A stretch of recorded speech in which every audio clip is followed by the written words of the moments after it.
আপনি কি কখনো লক্ষ্য করেছেন কিছু মানুষ কষ্ট পেলে আমাদের বুকের ভেতর অদ্ভুত একটা ভার জমে? তাদের চোখের পানি আমাদের নিজের চোখে ভিজে আসে, তাদের না বলা কষ্ট আমাদের ঘুম কেড়ে নেয়।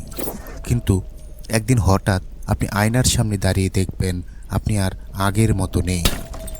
আপনি কাউকে বাঁচাতে বাঁচাতে নিজেকেই হারিয়ে ফেলেছেন। আজ আমরা কথা বলবো সহানুভূতির সেই নীরব অন্ধকার দিকটা নিয়ে, যেটা ভালোবাসার নাম করে ধীরে ধীরে আমাদের ভেতরটা খালি করে দেয়।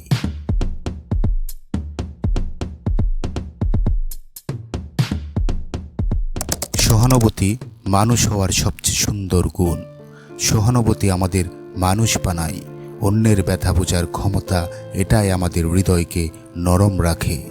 সহানুভূতি না থাকলে পৃথিবী হতো নিষ্ঠুর, সম্পর্ক হতো অর্থহীন। কিন্তু কোনো গুণই অসীম হয়ে নিরাপদ থাকে না। আগুন যেমন আলো দেয় তেমনি পুড়িয়েও ফেলে। সহানুভূতিও তেমন। সঠিক সীমায় থাকলে আশীর্বাদ, সীমা ছাড়ালেই নীরব আত্মবিনাশ।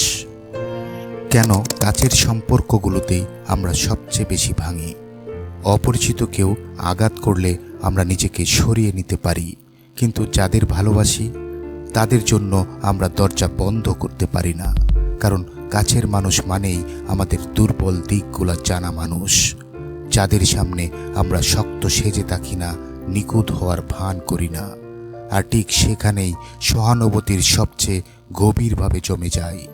আমরা শুধু তাদের কষ্ট বুঝি না, আমরা সেই কষ্ট বয়ে নিয়ে চলি।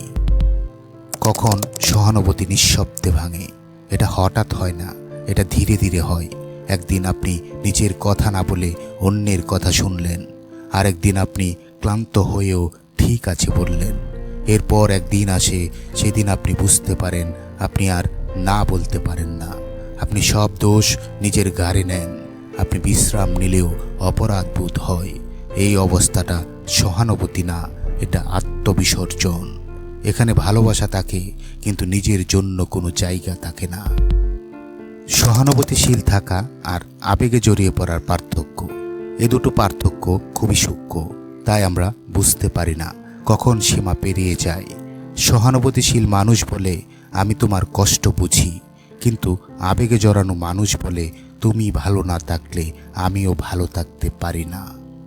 যখন অন্যের আবেগ আপনার নিজের পরিচয় হয়ে যায়, তখন সম্পর্ক আর নিরাপদ থাকে না। তখন ভালোবাসা একটা দায়িত্বে পরিণত হয়। কেন আমরা নিজের ক্ষতি জেনেও থামতে পারি না? কারণ অনেকেই বড় হয়েছি এই বিশ্বাস নিয়ে, ভালো মানুষ মানে সব সহ্য করা মানুষ। আমরা শিখেছি নিজেকে ভুলে গিয়েই আমরা গ্রহণযোগ্য হব। বিশেষ করে যারা সংবেদনশীল, সহজে কাঁদে, অন্যের ব্যথা দ্রুত অনুভব করে, তারা খুব সহজেই এই আবেগী ফাঁদে আটকে যায়। স্বাস্থ্যকর সহানুভূতি কেমন হওয়া উচিত? স্বাস্থ্যকর সহানুভূতি মানে আমি তোমার পাশে আছি, কিন্তু নিজের অস্তিত্ব হারিয়ে নয়। আমি সাহায্য করতে পারি, কিন্তু তোমার জীবনের দায়িত্ব আমার কাঁধে তুলে নেব না। আমি তোমাকে ভালোবাসি, কিন্তু নিজেকে ধ্বংস করে নয়। সীমানা থাকা নিষ্ঠুরতা না, সীমানা থাকা আত্মরক্ষা। নিজের সীমানা ফিরে পাওয়ার সাহস। নিজেকে আজ 3টি প্রশ্ন করুন। আমি কি এই সম্পর্কে নিজের সত্যিটা বলতে পারি? আমি কি ক্লান্ত হলে থামতে পারি? আমি কি নিজেকে বাঁচাতে গিয়ে নিজেকে দোষী মনে করি?